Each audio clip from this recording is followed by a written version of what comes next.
Boa noite, pessoal. Pessoal, então lembrando que dia 16, agora, terça-feira passada, teve início as nossas aulas.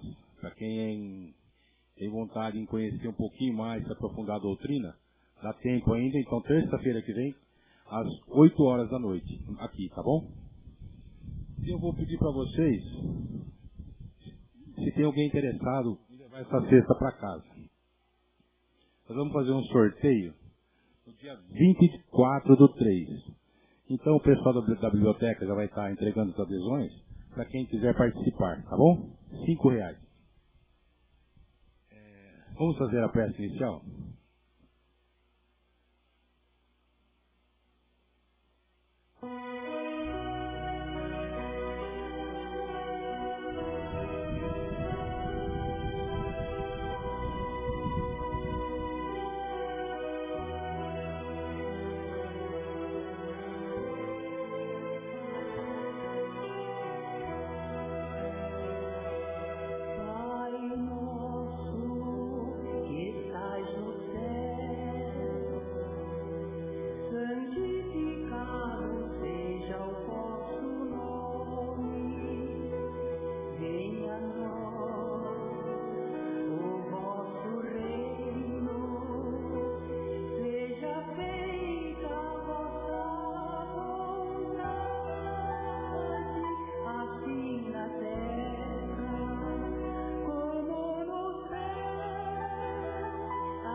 Gostaria agora de chamar nosso companheiro, o seu Anjo, nosso palestrante da noite.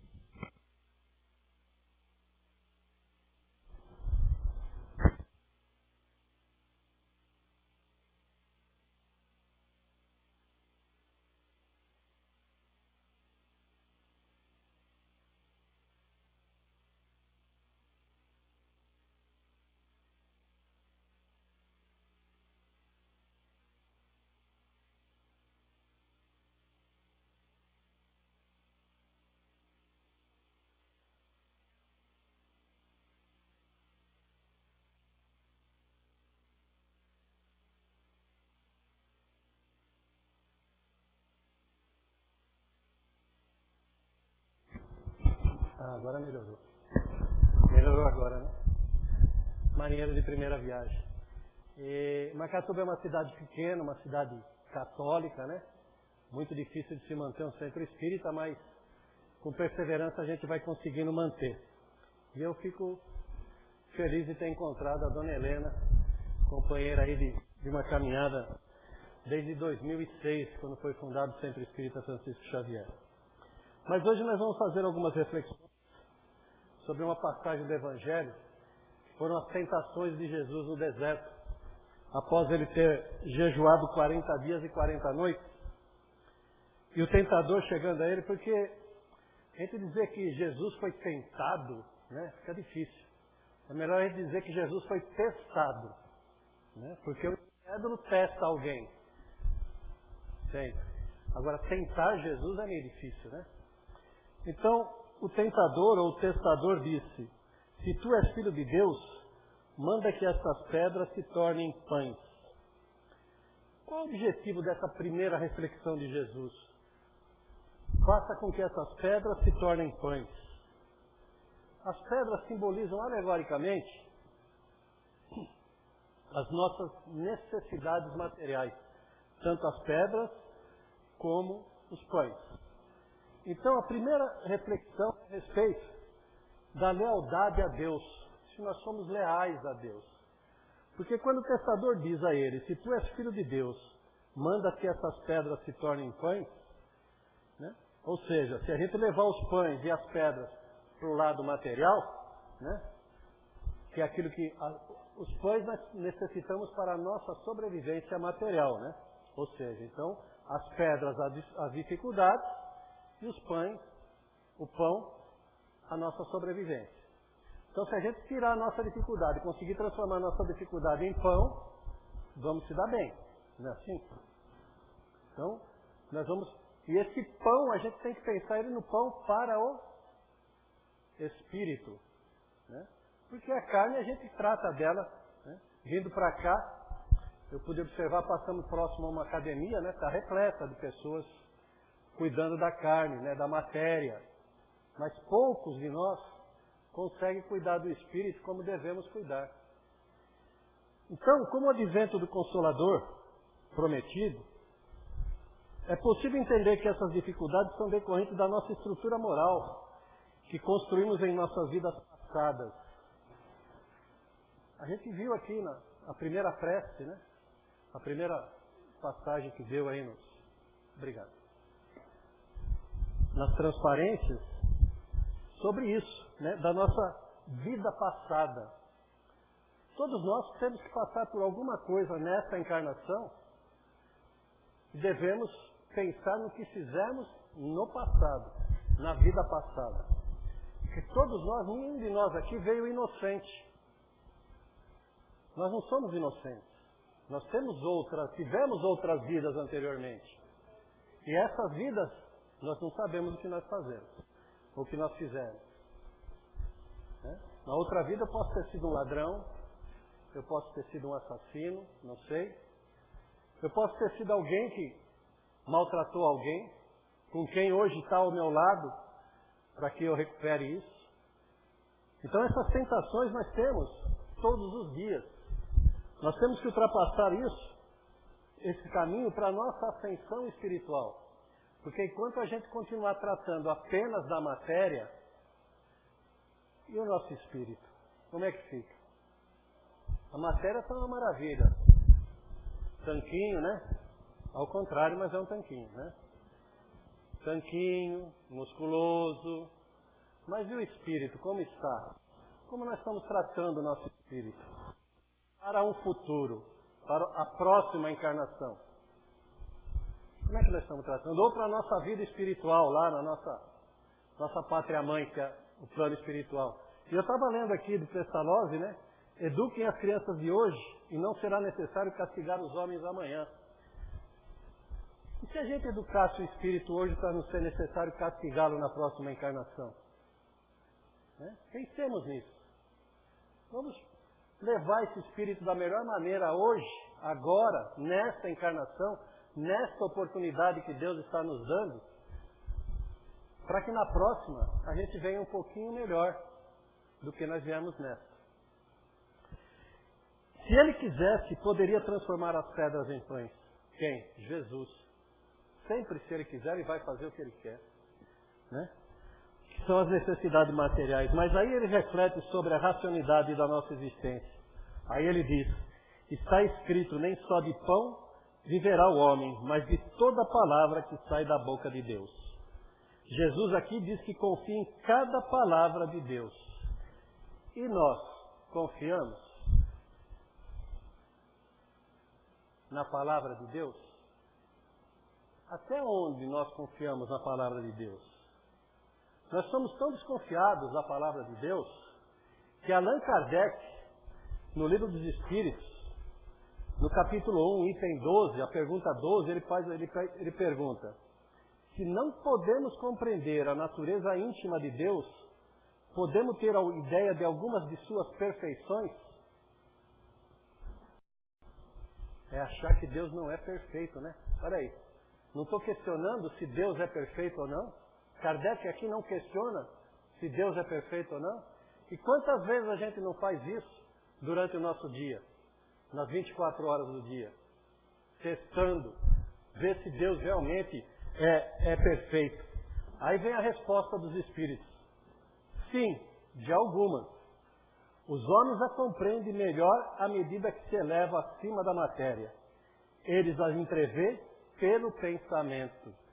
Então, à medida que nós formos levando o nosso pensamento, o nosso modo de ser acima da matéria, nós vamos compreender melhor a Deus. Por exemplo, a justiça de Deus, onde está?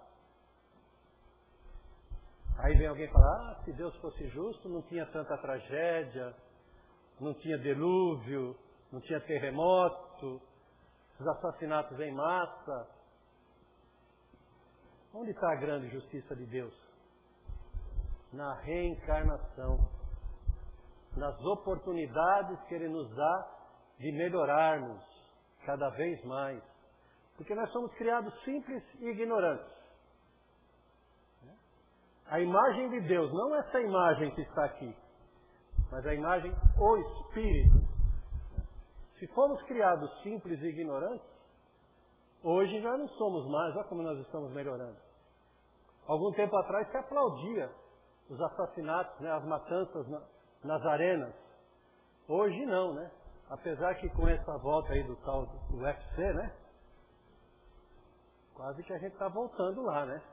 Quase que estamos voltando lá. Mas ainda não chegamos a esse ponto.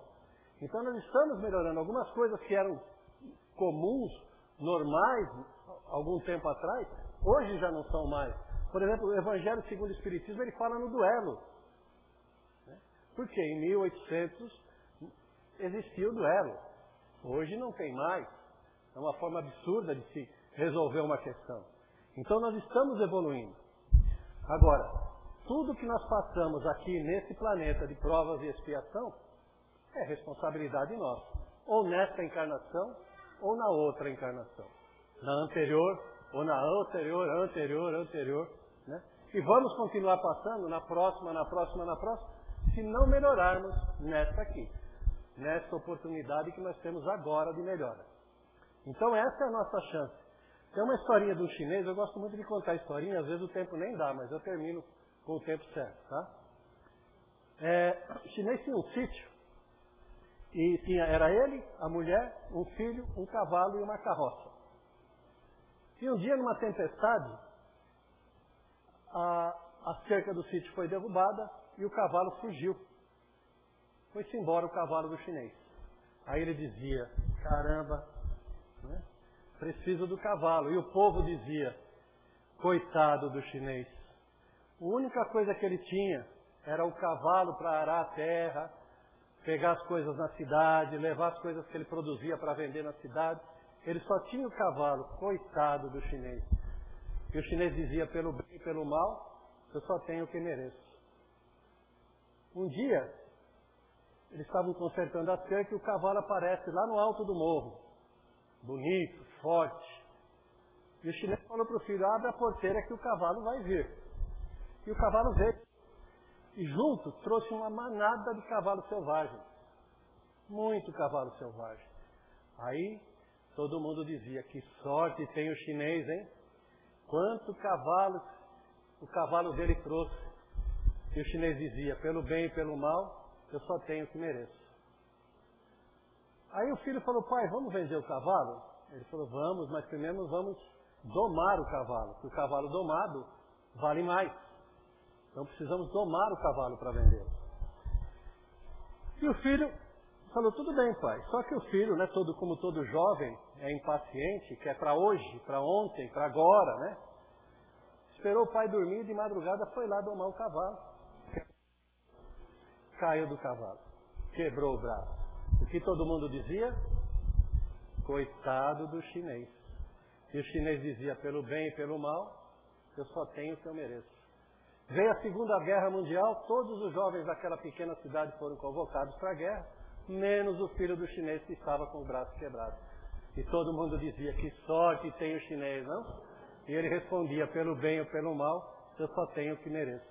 Então é isso que nós temos, apenas o que nós merecemos. Nada mais.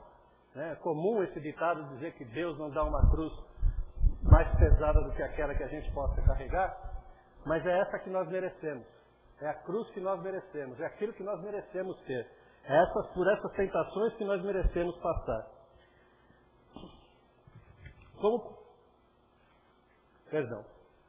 Na qualidade de guia e modelo, no Livro dos Espíritos, na questão 625, está que Jesus é para o homem o modelo da perfeição moral que a humanidade pode pretender sobre a terra. Ah, o modelo. Então eu vou ter que ser Jesus? Ué, por que não? Não posso chegar a ser? Não sei. Depende de quem? De mim. Sempre vai depender de mim. Nunca vai depender do próximo.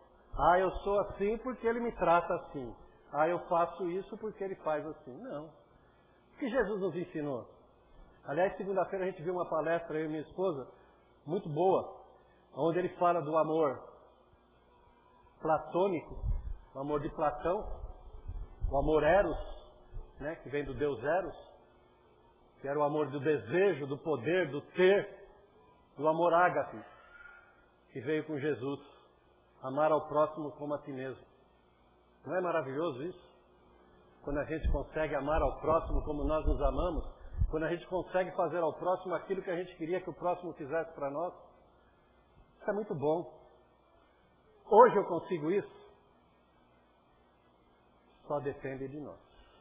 Só depende de nós. A outra reflexão que Jesus nos deixa, e disse-lhe, se tu és filho de Deus, lança-te aqui para baixo, porque está escrito que seus anjos dará ordens a teu respeito e tomar-te-ão nas mãos para que nunca tropeces em alguma pedra. Ou seja, o objetivo disso, quando Jesus passa, é para nossa reflexão a respeito da confiança na fé em Deus. Temos que ter fé em Deus, sempre. Ele é o Criador de tudo. Tanto que no Livro dos Espíritos, na questão número 1, a pergunta que Kardec faz para os Espíritos não é quem é Deus. Ele não pergunta quem é Deus, mas ele pergunta o que é Deus. O que é Deus? Né? Deus é amor, Deus é bondade. E é por isso que nós temos que ter fé nele. Deus é Pai, e nós temos que ter essa fé nele. Né? Você confia em Deus? Para um minutinho, um segundinho agora e pense. Nós confiamos em Deus? De verdade?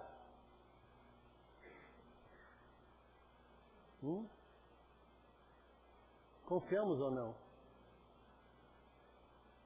Se não ainda, porque somos seres humanos, imperfeitos, estamos a caminho da perfeição. Mas de alguma maneira, a gente passa a confiar em Deus. Disse-lhe Jesus, também está escrito, não tentarás o Senhor teu Deus. Olha só. Por que eu vou fazer isso, né? Por que eu vou pular daqui para baixo? Só para testar Deus? Né? E a gente testa Deus, né? Ou não? Você quer... E aí? Comprou aquele carro? Ah, ainda não, mas se Deus quiser... Né? Olha como nós testamos Deus. Passou na faculdade? Ah, no vestibular? Ah, esse ano não, mas o ano que vem, se Deus quiser, né? Então nós confiamos em Deus realmente? Quando nós questionamos, né? Se Deus quiser, se Deus... Alguns dizem assim, ah, Deus há de por vir, né? Deus está preparando para mim, aí não acontece, pronto. A culpa é de Deus. Né? É aquele caso do cara que estava morrendo afogado e fala, Deus me salva, Deus fala para ele, bate o bracinho e as perninhas, o resto eu faço. É isso que nós temos que fazer. Batalhar por aquilo que nós queremos conquistar. Não materialmente, mas espiritualmente. Materialmente nós já sabemos como é que faz. Precisamos aprender a conquistar espiritualmente. Através do Espírito. A paz, nós precisamos ter a paz de Espírito. A nossa consciência boa, limpa, né? Para aprendermos a cuidar de nós. Com a firmeza da fé, podemos realizar além da nossa imaginação. João, capítulo 10, versículo 34, 14 e 12. No Evangelho segundo o Espiritismo, capítulo 11, a fé e a caridade, no item 13, tem um pedacinho lá que fala: para ser cristão não é necessário nem o sacrifício do mártir, nem o sacrifício da vida, mas a única, simplesmente o sacrifício do vosso egoísmo, do vosso orgulho e da vossa vaidade. Triunfareis se a vaidade vos inspirar sempre. Se a caridade vos inspirar sempre. E se a fé for a vossa sustentação. Mas a vaidade, infelizmente, ainda predomina entre nós, né? Isso eu também aprendi segunda-feira, onde ele disse para nós que a gente compra as coisas que não precisamos, com dinheiro que não temos, para mostrar a quem não conhecemos que a gente é o que não é. O que é isso? Vaidade. Né? Vaidade, simplesmente vaidade. Porque, como ele disse, eu não preciso me mostrar bonito para minha mãe, para o meu pai, para a minha esposa, para o meu filho. Mas para quem eu não conheço, eu preciso me mostrar bonito para ele precisar gostar de mim. Isso é a vaidade. Então, se a gente colocar a fé acima dessa vaidade nossa, e Jesus já disse há muito tempo atrás, né? Vossa fé é do tamanho de um grão de mostarda, que é minúsculo. E como é que a gente faz para ter essa fé? Estudando? A fé se aprende na escola? Confiando em Deus, em Jesus, nas suas ações, entender a lei da ação e reação. Né? Tudo que eu faço, eu tenho que responder por aquilo. Né? Como disse o chinês, pelo bem ou pelo mal. Então, é para isso que nós temos que entender essa fé. E a terceira reflexão, novamente o transportou o diabo, quer dizer, o daimon, né, que é o gênio, a um monte muito alto e mostrou-lhe todos os reinos do mundo e a glória deles e disse-lhe: tudo isto te darei, se prostrado me adorares. Então ele ofereceu a Jesus tudo. Ele ofereceu tudo, aquelas terras, os países. Era como se ele chegasse hoje e falasse assim para você: olha, se você me adorar, eu vou te dar os Estados Unidos, a Alemanha, a França, a Bélgica, a Suíça, Portugal, Brasil, né? Brasil. É mais ou menos assim. Né? Você vai ter tudo isso se você me adorar.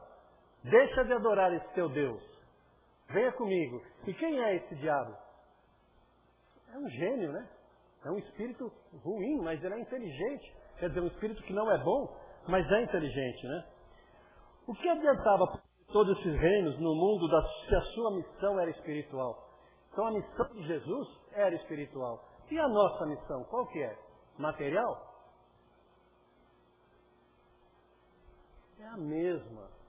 É espiritual. Nós precisamos crescer espiritualmente. E para a gente lembrar isso sempre, porque nós viemos de onde? De um planeta que evoluiu. E nós saímos de lá por quê? Porque nós não evoluímos com ele. E viemos para cá para evoluir. Será que nós vamos ser expulsos daqui também? Vamos evoluir em outro planeta? Vamos conseguir essa proeza? Ah, mas eu queria evoluir no mundo feliz. Se tem um mundo feliz, eu quero evoluir no mundo feliz. Então vamos todos para o mundo feliz agora. Quem quer ir? Então, o momento é esse. É a hora da gente ter esse mundo feliz aqui na Terra. Tem uma questão no Livro dos Espíritos que ele também deixa claro, eu não anotei aqui, mas quando ele diz que o mundo não é ruim, não é mau, algumas pessoas o fazem assim. Ou alguns espíritos o fazem assim. Então, que nós não sejamos esse espírito que faz essas coisas ruins. A outra oportunidade, na hora em que lhe perguntaram se era justo pagar um imposto ao imperador, ele reafirma a separação do que é material e do que é espiritual. Dai, pois, a César o que é de César e a Deus o que é de Deus. Pronto. Separou tudo. Então eu tenho que dar à matéria o que é da matéria, mas a Deus o que é de Deus. Em alguns lugares o pessoal diz que esse o que é de Deus se transforma em dinheiro, né? Quanto mais você der em dinheiro para Deus, mais Ele vai retribuir à sua volta. Ou seja, continua materialmente falando. Sempre esquecemos do Espírito. E esse Espírito, gente, ele vai encarnar de novo, e de novo, e de novo, e de novo. Nós não vamos regredir. Nunca, porque o Espírito não regride. Mas nós podemos estacionar sempre nisso. Se alguém achar que está bom assim, permaneça. Na próxima vai voltar na mesma situação em que saiu dessa. Eu tenho não lembro onde eu coloquei. Achei. Ela fala sobre, é uma história que fala sobre a semente de nozes. Essa semente de nozes, ela cai por entre as frestas de um muro velho. E o pessoal estava destruindo todas as sementes e ela pede para o muro, olha, me deixe ficar aqui, e quando eu crescer eu vou ser uma árvore frondosa e vou te dar muita sombra. E o muro concordou em fazer isso. Essa semente de fato cresceu, muitas raízes, estourou o muro inteirinho, e quando foi a árvore frondosa, o muro não pôde usufruir porque já tinha se acabado. Então a nossa vida, às vezes, parecem algumas sementes que parecem pequenas e inofensivas, no entanto produzem grandes estragos. A semente da fofoca, que se instala a discórdia e pode provocar o desmoronamento de uma amizade. Se for a semente do mau humor, então, vai se estender as raízes da raiva, dos galhos da irritação, que anda de braços dados com a violência. Nós não temos raiva, né? Nós temos paciência, pelo menos. A gente perde muito fácil a paciência, né? Um dia alguém, se eu voltar a essa casa, né, se me convidarem novamente, me explique quando eu voltar, como é que se perde alguma coisa que a gente não tem. Que é a paciência. Né? Como é que a gente vai perder aquilo que a gente não tem? Né? O ciúme é uma pequena semente que se alimenta pela desconfiança, irrigada pela insegurança e aquecida pelo orgulho impossível, faz desmoronar uma família inteira. O ciúme, o que é? Matéria. Eu tenho ciúme das coisas. Do meu carro, da minha esposa, do meu filho, da minha mulher, da minha irmã, do meu irmão. Eu tenho ciúme das coisas. Né? Eu tenho ciúme do ter, não do ser. Precisamos aprender a ser. Entretanto, se aceitamos na intimidade de nossos corações a semente da tolerância, veremos crescer a árvore da harmonia que fará ruir os muros das separações afetivas. Se escolhermos a semente do espírito de cooperação com o próximo, esta vai dar a vida frondosa à árvore da fraternidade, podendo abrigar em sua sombra os que caminham sob o sol das necessidades variadas. Se permitirmos que a seleta semente do amor entre em nosso coração por uma pequena fresta de boa vontade, que seja, ela vai gerar tronco tão forte e galhos tão altos que tocarão o céu e os anjos, permitindo que os anjos da concórdia e da união fraterna e da paz possam descer seus galhos e através de cada um de nós possa servir em nome de Deus. Há sementes e sementes em nosso coração e só cabe a cada um de nós selecionar a semente que deseja permitir que se torne uma árvore frondosa.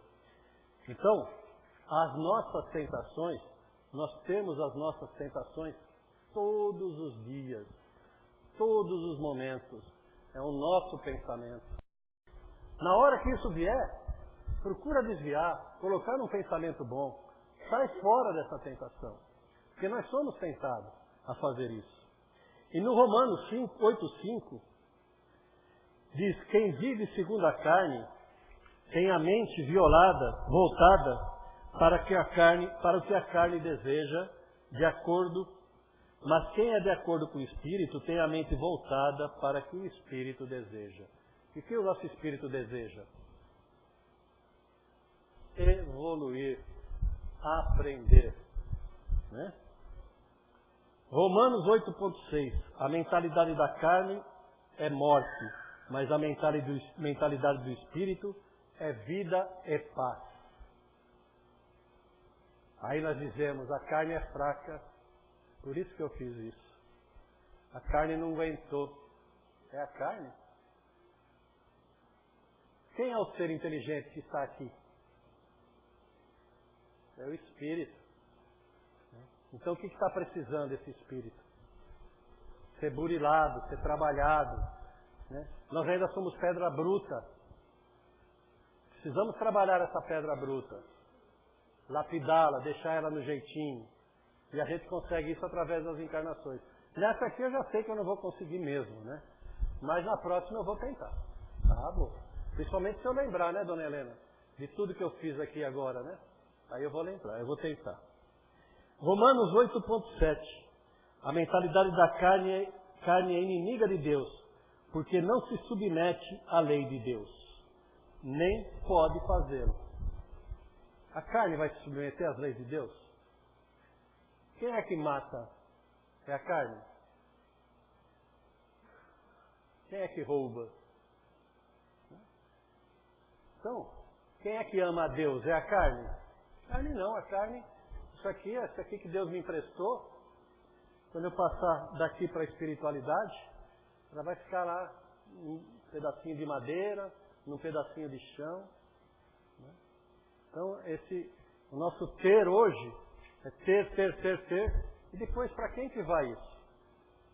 É o caso daquele agricultor, né, que Jesus fala, que ele, durante o tempo, ele conseguiu uma boa colheita e ele disse, eu vou fazer um galpão grande para guardar tudo isso aqui para o meu futuro. Né? Não pensou em mais ninguém, somente nele. Aí Deus diz assim, infeliz, mal sabe ele que esta noite estará entre nós. Passará para o plano espiritual. Né? Então, o ter, muita gente esquece do Espírito, tratar do Espírito. Ainda em Romanos 8,8, quem é dominado pela carne não pode agradar a Deus. Então, não se agrada a Deus e a Mamon ao mesmo tempo. Né? Mamon é o Deus da matéria, né? Das matérias, das riquezas. Né? Então a gente não consegue agradar a Deus e a Mamon ao mesmo tempo. Ah, mas e os ricos? Devem saber usar essa riqueza. Porque é assim. E os pobres que não têm? Ninguém é tão pobre que não tenha nada para dar, assim como ninguém é tão rico que não tenha nada para pedir. Espero que a gente consiga fazer uma reflexão dessa passagem de Jesus pelo deserto, onde ele é testado, né? Eles falam que ele é tentado, mas eu prefiro dizer que ele é testado nas suas qualidades morais, e pelo que a gente vê, ele se sai muito bem. Agora depende de cada um de nós, essa saída triunfal no nosso teste de moralidade e espiritual, nas nossas ações do nosso dia a dia. Boa noite a todos, agradeço o convite da casa, essa é a segunda vez que eu venho aqui. Fiquei muito feliz de ser convidado novamente. Espero que vocês tenham gostado e possam sussurrar que eu posso voltar. Muito obrigado, boa noite, a paz de Jesus esteja entre todos vocês.